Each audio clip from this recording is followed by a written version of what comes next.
기도하겠습니다. 하나님 아버지, 저희들 세상에 고아처럼 버려두지 않고 내가 세상 끝날까지 너희와 함께 있겠다고 약속하신 주님을 찬양합니다. 그 믿음으로 당장 우리 눈에 아무 증거 보이지 않고 우리 귀에 아무 소리 들리지 않아도 하나님이 나와 동행하심을 믿는 믿음을 가지고 담대하게 이 세상을 살아가는 저희가 될 수 있도록 도와주십시오. 오늘도 주시는 말씀을 붙들겠습니다. 그 말씀 붙들고 말씀을 신뢰하며 말씀대로 살아가다가 말씀에 담긴 능력과 생명을 체험하도록 은혜 베풀어 주옵소서. 예수님 이름으로 감사하며 기도하옵나이다. 아멘. 사도행전 15장 6절로 11절 말씀까지를 봉독해 드리겠습니다. 사도와 장로들이 이 일을 의논하러 모여 많은 변론이 있은 후에 베드로가 일어나 말하되, 형제들아, 너희도 알거니와 하나님이 이방인들로 내 입에서 복음의 말씀을 들어 믿게 하시려고 오래전부터 너희 가운데서 나를 택하시고 또 마음을 아시는 하나님이 우리에게와 같이 그들에게도 성령을 주어 증언하시고 믿음으로 그들의 마음을 깨끗이 하사 그들이나 우리나 차별하지 아니하셨느니라. 그런데 지금 너희가 어찌하여 하나님을 시험하여 우리 조상과 우리도 능히 매지 못하던 멍에를 제자들의 목에 두려느냐. 그러나 우리는 그들이 우리와 동일하게 주 예수의 은혜로 구원받는 줄을 믿노라 하니라. 아멘. 오늘 사도행전 15장은 기독교 역사상 최초로 복음의 핵심에 대한 도전이 언급되고 있습니다. 이 도전은 굉장히 중요한 도전이었습니다. 어떻게 보면 이 도전은 복음의 본질을 흔들려는 사단의 도전이었습니다. 우리는 이러한 도전에 대하여 초대교회 리더들이 어떻게 대응했으며 어떻게 복음의 본질을 지켰는지를 살펴보면서 오늘 우리들 자신의 신앙과 우리 교회에 적용하고자 하는 것입니다. 1차 전도 여행을 마치고 안디옥 교회로 돌아온 바울과 바나바는 교회 앞에 선교 사역 중에 하나님이 어떻게 역사하셨고 그리고 어떻게 이방인들과 교회들이 세워졌는지를 자세하게 보고합니다. 안디옥 교회는 큰 감동을 받았을 것이고 그들의 선교 사역에 대한 큰 긍지를 가지게 되었을 것입니다. 그리고 바울과 바나바는 1년 정도 안디옥 교회에 머물면서 다음 성령님의 지시를 기다리고 있었습니다. 그런데 그렇게 은혜롭던 안디옥 교회에 갑자기 큰 풍파가 일어난 것입니다. 1절 말씀을 읽어보겠습니다. 어떤 사람들이 유대로부터 내려와서 형제들을 가르치되 너희가 모세의 법대로 할례를 받지 아니하면 능히 구원을 받지 못하리라 하니, 문제의 발단은 유대에서 온 어떤 사람들이었습니다. 이 사람들이 안디옥 교인들에게 말하기를 모세의 법을 따라서 할례를 받지 아니하면 구원을 받지 못한다고 가르친 것입니다. 이런 가르침이 안디옥 교회에 큰 풍파를 일으킨 것입니다. 여러분이 알다시피 안디옥 교회는 예루살렘의 큰 박해로 인하여 흩어진 성도들이 세운 교회입니다. 안디옥 교회는 처음에는 몇몇의 유대인들이 모였지만은 곧이어서 다수의 헬라인들이 함께 모여서 유대인과 헬라인이 함께 어우러져 구성된 교회였습니다. 그리고 그들의 삶이 너무나 아름다워서 최초로 그리스도인이라고 하는 거룩한 호칭을 받았던 교회입니다. 그리고 기독교 역사에 최초로 선교사를 파송한 대단한 교회였습니다. 그런데 그들이 받은 복음은 오직 한 가지였습니다. 모든 인간은 죄인이며 반드시 그 죄에 대하여 하나님의 심판이 있고 그러므로 그 죄에 대하여 구원을 받아야 한다는 것입니다. 그런데 예수님께서 모든 인간의 죄값을 대신하여 십자가에 피 흘려 죽으셨으며 이제는 누구든지 십자가에서 피 흘려 죽으신 예수님의 대속을 믿기만 하면 죄 용서받고 하나님의 자녀가 되고 하나님 나라 백성이 되고 천국을 유업으로 받는다는 것입니다. 그들이 받은 복음은 오직 예수님의 십자가의 대속을 믿는 믿음으로 구원받는 것이었습니다. 그런데 어느 날 유대로부터 온 어떤 사람들이 아니다, 십자가만으로 부족하다, 할례를 받지 않으면 구원받을 수 없다고 단정하는 것입니다. 아마도 안디옥 교인들은 그 어떤 사람들이 예루살렘에서 온 유력한 유대인이란 사실 때문에 그들의 말을 무시할 수 없었던 것 같습니다. 문제는 바울과 바나바가 그 유대인들과 적지 않은 다툼과 변론을 했다는 것입니다. 적지 않은 다툼과 변론을 했다는 것은 이미 적지 않은 안디옥 교인들이 유대인들의 말에 흔들리고 있다는 의미였습니다. 이 문제로 갈등이 커지니까 결국 안디옥 교회는 이 문제를 예루살렘 교회에 있는 사도를 비롯한 지도자들에게 문의하기로 결정했습니다. 그래서 이 문제를 해결하기 위하여 예루살렘 공의회라고 하는 기독교 역사상 최초로 공회의가 열리게 된 것입니다. 그리고 이 회의를 통해서 이 문제가 명쾌하게 해결되었습니다. 사랑하는 여러분, 오늘 본문을 보면서 이것을 생각하십시오. 성령 충만하고 은혜로운 교회도 문제가 있다는 것을 잊지 마셔야 합니다. 교회는 여러 사람들이 자유롭게 모인 공동체이기 때문에 항상 크고 작은 갈등이 당연히 있습니다. 우리는 복음의 본질은 같습니다. 그러나 기타 비본질적인 것에서 조금씩 다른 것이 있을 수 있습니다. 우리는 각자의 생각이 다르고 은사가 다릅니다. 그리고 각자가 자라온 신앙의 배경이 다르고, 그리고 각자가 알고 있는 교회의 중요한 신앙의 가치도 다르게 정의할 수 있습니다. 결국 중요한 것은 다른 것이지 틀린 것은 아니라는 것입니다. 우리는 이단이 아닌 이상, 복음의 본질이 같은 이상 비본질적인 서로의 다름을 인정해야 합니다. 우리에게 중요한 것은 문제 그 자체가 아니라 그 문제를 풀어가는 해결 능력입니다. 참으로 감사한 것은 초대교회가 이 문제를 가지고 서로를 정죄하며 싸우지 않았다는 것입니다. 초대교회 지도자들은 자기들의 생각을 절대화하지 않았고 서로 대화하고 토의함으로 하나님의 뜻이 무엇인지를 진실하게 추구했습니다. 그리고 정말 중요한 것은 초대교회 리더들이 문제를 만났을 때 복음의 본질에 초점을 맞췄다는 것입니다. 그래서 결국 초대교회는 이런 결론을 내립니다. 초대교회의 결론이 15장 28절인데요. 읽어드리겠습니다. 성령과 우리는 이 요긴한 것 외에 아무 짐도 너희에게 지우지 아니하는 것이 옳은 줄 알았노니. 예루살렘 공의회는 두 가지 원칙을 결정합니다. 첫째, 요긴한 것을 붙드는 것입니다. 둘째, 아무 짐도 지우지 않는다는 것입니다. 이 두 가지 원칙을 적용하면서 교회 문제가 해결되었습니다. 첫째는 요긴한 것을 붙들라는 것입니다. 이것은 본질을 붙들라는 거예요. 교회가 죽어도 지켜야 할 복음의 본질이 있다는 것입니다. 그것이 11절 말씀입니다. 그러나 우리는 그들이 우리와 동일하게 주 예수의 은혜로 구원받는 줄을 믿노라 하니라. 할례를 받는 것이 아니라 주 예수의 은혜, 십자가의 은혜로 구원받는다는 것입니다. 그것은 유대인이나 이방인 모두에게 적용되는 유일한 구원의 조건입니다. 이런 복음의 본질은 바뀌어서도 안 되고 바꾸어지지도 않습니다. 지난 2000년 동안 이 복음의 본질은 전혀 바뀌지 않았습니다. 여러분, 예루살렘 공의회의 결정이 탁월한 이유가 그들이 민주적으로 이 절차가 진행됐다는 데 있지 않습니다. 그들의 결정에 탁월한 것은 그들이 첫째, 성경 중심, 둘째, 복음의 본질을 중심으로 의사결정을 내렸기 때문입니다. 분명히 자유로운 토론과 민주적 절차를 거쳤지만 초대교회 리더들은 성경을 근거로 복음의 본질을 지켜냈습니다. 또 하나의 중요한 원칙은 멍에를 지우지 말라는 것입니다. 우리는 신앙생활을 하면서 나와 같지 않은 다른 사람을 정죄하는 바리새적 기질을 버려야 합니다.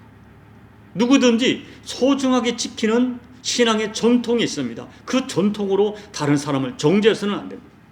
베드로 사도는 10절 말씀에서 나도 지킬 수 없고 우리의 조상도 지키지 못한 멍에를 다른 사람에게 씌우는 것은 하나님을 시험하는 것이라고 했어요.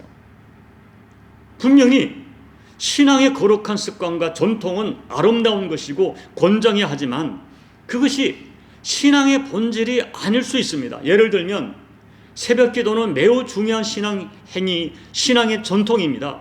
그러나 새벽 기도가 신앙을 증명하는 도구로 사용되어서는 안 되고, 더군다나 새벽 기도 안 하는 사람을 정죄하는 것은 옳지 않습니다. 다만 자기 자신과 주님이 주신 사명을 잘 감당하기 위해서 새벽 기도하는 것입니다. 그것이 좋습니다. 주초 문제, 분명히 신앙의 건덕상 좋지 않습니다. 그래서 교회 덕을 생각해서 주초 문제가 해결되지 않는 분은 교회의 직분자로 세우지 않을 수는 있습니다. 그러나 주초 문제로 구원을 의심하고 지나치게 다른 사람을 정죄하는 것은 옳지 않습니다. 자, 이제 말씀을 정리합니다. 여러분, 오늘 우리가 정말 진지하게 귀담아 들어야 할 중요한 진실이 있습니다. 창세기부터 요한계시록까지 성경 전체가 강력하게 증거하는 진실은 혼합주의는 반드시 망한다는 것입니다. 복음의 본질을 흐릿하게 하는 혼합주의, 복음에다가 무엇인가를 섞는 혼합주의는 교회도 망하고 개인 성도도 망합니다. 그러므로 예수 믿는 개인이나 교회는 복음의 본질이 무엇인가를 정확하게 정의하고 그 복음의 본질을 생명처럼 지켜야 됩니다. 그리고 아름다운 신앙의 전통과 습관도 할 수만 있으면 교회가 보존하고 지키는 것이 좋습니다. 다만 비본질적인 것을 신앙의 본질로 강조함으로 교회 본질에 상처를 입히는 것을 경계하라는 것입니다. 그래서 종교개혁자 멜랑히톤은 말하기를 본질적인 것에는 일치를, 비본질적인 것에는 자유를, 모든 것에 있어서는 사랑을 이라는 지혜로운 말을 남겼습니다. 부디 복음의 본질은 추구도 지키고 교회 전통이나 조직이나 행정이나 취업적인 문제로 너무 갈등하지 않기를 소망합니다. 결론적으로 예수님의 마음으로 서로를 품어주고 교회를 품어서 성경적인 하나됨이 여러분 개인에게와 여러분 가정과 교회 위에 반드시 허락되기를 예수님 이름으로 축복합니다. 아멘. 우리 찬송가 95장을 찬양하겠습니다.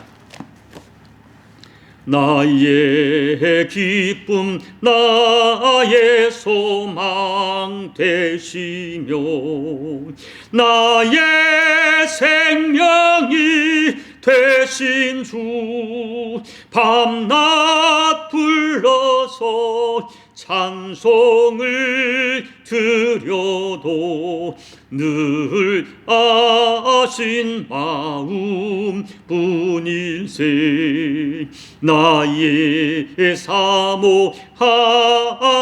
선한 목자는 어느 꽃가운 동산에 양의 무리와 늘 함께 가셔서 기쁨을 함께 하실까. 길도 없이 거친 넓은 들에서 갈 길 못 찾아 애쓰며 이리 저리로 헤매는 내 모양 저 원수 조롱하도다. 주의 자비롭고 화평한 얼굴 모든 천사도 반기며 주의 놀라운 진리의 말씀에 천지가 화답하도다. 나의 진정 사모하는 예수님 음성조차도 반갑고 나의 생명과 나의 참 소망은 오직 주 예수 뿐일세. 아멘. 하나님 아버지, 복음이 무엇인지 지난 2000년 동안 전혀 변하지 않았던 복음의 본질을 우리가 붙들기 원합니다. 사람들은 그 복음의 본질이 때론 이해가 되지 않아서 자꾸만 무엇인가 인간의 행위를 덧붙이려 하지만은 구원은 오직 예수 그리스도 십자가 대속으로만 이루어진다는 이 엄연한 복음의 본질을 어떤 경우도 지켜낼 수 있도록 도와주시옵소서. 우리가 신앙의 아름다운 전통과 습관도 참 중요하지만 그 신앙의 전통과 인간의 행위가 복음의 본질을 훼손시키지 않도록 아버지 하나님, 우리 교회와 개인이 이 복음의 본질을 끝까지 지켜내게 도와주시되 비본질적인 것에는 자유함을, 이 모든 것들을 예수님의 사랑으로 품을 수 있는 넉넉한 가슴으로 신앙생활을 아름답게 가꾸어가는 우리 모든 교우들이 될 수 있도록 은혜 베풀어 주옵소서. 예수님 이름으로 감사하며 기도하옵나이다. 아멘. 사랑하는 여러분, 본질적인 것은 일치를, 비본질적인 것에는 서로 관용하고 자유함을 주고 이 모든 것들을 결국 예수님의 사랑으로 품는 것이 우리에게 필요합니다. 이런 넓은 가슴으로 복음의 본질은 추구도 지켜내고 다른 것에 대해서는 넉넉한 가슴으로 수용하는 신앙생활을 위해서 기도해 주시고요. 또 여러분 가정과 교회가 이와 같은 본질을 지키고 또 서로를 사랑으로 품는 아름다운 영성을 위해서 기도해 주십시오.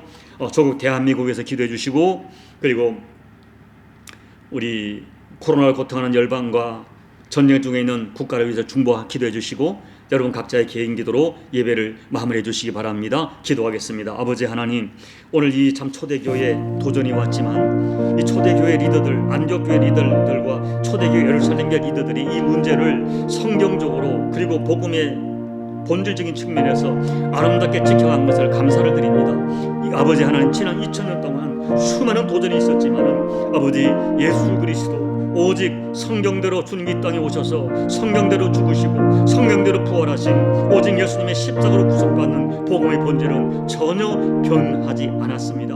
아버지 하나님, 이 복음의 본질을 저희가 추구도 지킬 뿐 아니라 기타 아름다운 전통과 신앙 행위도 우리가 아름답게 지켜야 되지만 그것들이 우리들에게 다툼이 되지 않도록 본질에는 일치를, 비본질적인 것에는 서로에게 자유함과 결국 모든 것을 예수님의 마음과 예수님의 사랑으로 품을 수 있는 저희들이 될 수 있도록 은혜 베풀어 주옵소서. 오늘도 아버지 앞에 엎드려 간구하는 교우들의 모든 간구를 응답해 주옵소서. 하나님 아버지, 우리가 참으로 기도할 때는 육으로밖에 기도하지 못합니다. 기도할 때마다 성령 하나님이 우리의 기도를 도우시사 영으로 기도하게 도와주옵소서. 마땅히 기도할 바를 기도하게 도와주옵소서. 아버지, 너무나 부족하여서 우리 생각과 입술이 도나오니 아버지가 맑은 지혜를 더해 주셔서 지금 이 시간에 마땅히 기도할 것, 내 가족을 위하여, 내 나라를 위하여, 내 교회를 위하여, 내게 주는 사명을 위하여 어떻게 기도해야 될지 알려주시고 한 주의 영으로 이끌림 받아 영으로 기도할 때 우리 기도 속에 하나님의 응답이 역사하고 아버지의 만지심이 체험되어지는 복된 기도의 사람들이 될 수 있도록 은혜 베풀어 주옵소서. 조국 대한민국과 열방 가운데